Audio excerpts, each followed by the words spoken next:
भारतीय सिनेमा ने ऐसा दौर भी देखा है जब तमाम हिंदी फिल्में सिर्फ इसके कॉमेडियंस मसलन महमूद या जॉनी वॉकर का नाम सुनकर वितरकों के बीच बिक जाया करती थीं।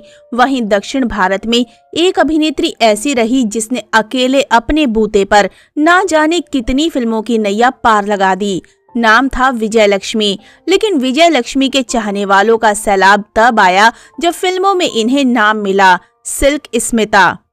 2 दिसंबर 1960 को जन्मी सिल्क ने मात्र 17 साल के अपने फिल्मी करियर में ही 450 से ज्यादा फिल्मों में काम करके तहलका मचा दिया। 23 सितंबर 1996 में अपने घर में वो पंखे से लटकी हुई पाई गईं। सिल्क की जिंदगी पर वैसे तो 3 फिल्में बन चुकी हैं, लेकिन इनमें जो कहानियां आपको देखने को नहीं मिली वे हम सुनाएंगे। लेकिन दोस्तों, अगर आप हमारे चैनल पर नए हैं तो चैनल को सब्सक्राइब जरूर कर लें। सिल्क का जन्म एक गरीब तेलुगु परिवार में हुआ था। उनकी मां और पिता काम करके किसी तरह अपना और अपने बच्चों का भरण पोषण करते थे। थोड़ी बड़ी होने पर एक सरकारी स्कूल में सिल्क का दाखिला करवाया गया ताकि वो पढ़ लिख कर कुछ किताबी ज्ञान और दुनियादारी सीखें। लेकिन चौथी कक्षा में ही सिल्क को स्कूल छोड़ना पड़ा। सिल्क के माता पिता इतना पैसा अर्जित ना कर सके जिससे वो सिल्क को पढ़ा सकें। लौटकर सिल्क को घर का चूल्हा चौका ही संभालना पड़ा। उस समय सिल्क मात्र 10 साल की थी। सिल्क उम्र में तो छोटी ही थी, लेकिन वो दिखने में बड़ी लगने लगी थी। समय से पहले ही उनका दैहिक विकास इतना तेजी से हुआ कि खुद उनके माता पिता भी ना समझ पाए कि उनकी बेटी इतनी जल्दी बड़ी कैसे हो गई। उम्र तो कम थी ही, उसी हिसाब से बुद्धि विवेक भी ज्यादा नहीं था, क्योंकि सिल्क सिर्फ देह से ही बड़ी हुई थी। सिल्क की बेफिक्री उनके माता पिता के लिए चिंता का विषय थी। वो सिल्क के बारे में सोचने पर मजबूर हो गए। माता पिता को सिल्क एक जवान लड़की लगने लगी तो उन्होंने उनकी शादी करने की ठानी और बहुत ही कम उम्र में सिल्क का ब्याह एक मजदूर से करवा दिया गया। इस तरह माता पिता ने अपने सिर से बोझ हल्का किया। जिस घर में सिल्क शादी करके पहुंची वहां भी उनके साथ अच्छा व्यवहार नहीं होता था। पति अव्वल दर्जे का शराबी था। शराब पीकर वो सिल्क को पीटता था और उसके परिवार वाले भी सिल्क को गंदी गंदी गालियां सुनाते थे।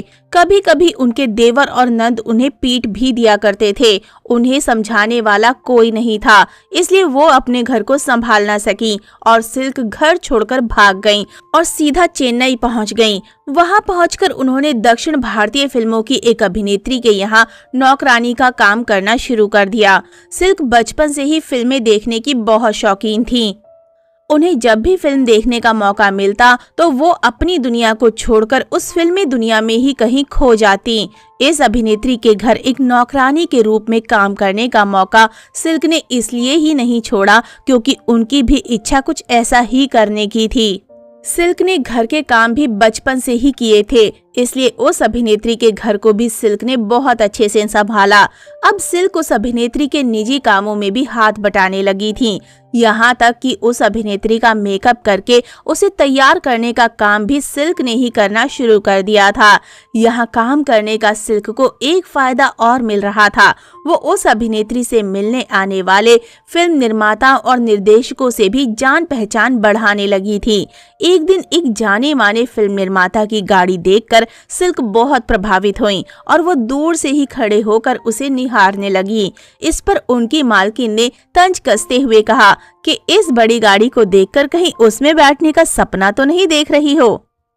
अपनी मालकिन की ये बात सिल्क को अच्छी नहीं लगी और उन्होंने पलटकर जवाब दिया कि वो एक दिन ऐसी गाड़ी में जरूर बैठेंगी और वो गाड़ी उनकी खुद की होगी।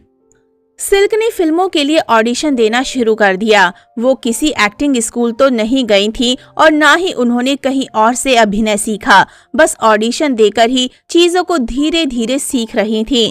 उन्होंने एक फिल्म के ऑडिशन में ही कुछ इस तरह की कामुक अदाएं दिखाई कि उन्हें उस फिल्म में एक आइटम नंबर करने के लिए ले लिया गया। सिल्क की अदाएं काम कर गई और धीरे धीरे उनके पास आइटम नंबर के लिए कई फिल्मों के ऑफर्स आने लगे। कुछ ही समय में सिल्क अपने समय की दक्षिण भारतीय सिनेमा की आइटम क्वीन बन गई। उनका आकर्षण इतना तेजी से बढ़ गया था कि एक फिल्म को हिट कराने के लिए उनके लटके झटके ही काफी थे। वैसे तो सिल्क को कई फिल्मों में देखा जा चुका था, लेकिन वर्ष 1980 में आई तमिल फिल्म वंडी चक्रम ने दर्शकों के बीच सिल्क की एक अलग ही पहचान बना दी। इस फिल्म में वो एक शराब का ठेका चलाने वाली लड़की बनकर नजर आईं। वर्ष 1989 में इस फिल्म का प्रेम प्रतिज्ञा नाम से हिंदी रीमेक भी बनाया गया, जिसमें मिथुन चक्रवर्ती और माधुरी दीक्षित मुख्य भूमिकाओं में नजर आए। यहाँ से सिल्क के करियर ने एक ऊंची उछाल मारी और वो दक्षिण भारतीय सिनेमा में काम करने वाले निर्माता और निर्देशकों की आइटम नंबर के मामले में पहली पसंद बन गई। उस समय सिल्क निर्माताओं से 50,000 रुपए तक अपनी फीस के तौर पर लेती थी। एक आइटम नंबर करने के लिए सिल्क की फीस भले ही ज्यादा थी, लेकिन फिर भी फिल्मों के निर्माता इसके लिए हमेशा तैयार रहते थे। वो जानते थे कि सिल्क का एक आइटम नंबर ही फिल्म को हिट करा सकता है। सिल्क का नाम दिन पर दिन बड़ा होता जा रहा था। इसका असर ये हुआ कि सिल्क को फिल्म इंडस्ट्री में आए हुए सिर्फ 4 साल ही बीते थे और इतने कम समय में ही उन्होंने लगभग 200 फिल्मों में काम कर लिया था। हालांकि अब उनका काम सिर्फ आइटम नंबर तक ही सीमित नहीं था।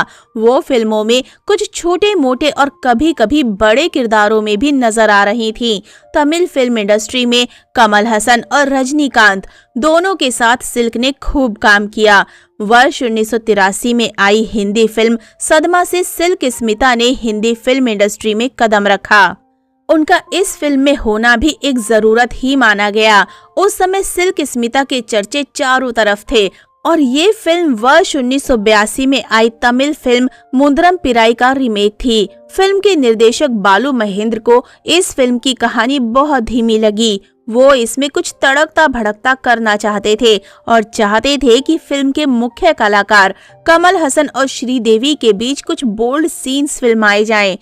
उनके साथ ये संभव ना हो सका, इसलिए इस फिल्म में सिल्क स्मिता को लिया गया और सिल्क ने इस फिल्म की बेहद दुख भरी कहानी में भी रंग भर दिए। 2011 में एकता कपूर ने सिल्क के जीवन पर आधारित एक फिल्म द डर्टी पिक्चर का निर्माण किया। इस फिल्म का निर्देशन मिलन लूथरिया ने किया था और सिल्क की भूमिका निभाई थी अभिनेत्री विद्या बालन ने। ये फिल्म सिल्क के भाई वी नागवारा प्रसाद को अच्छी नहीं लगी और उन्होंने इस पर सवाल उठाए।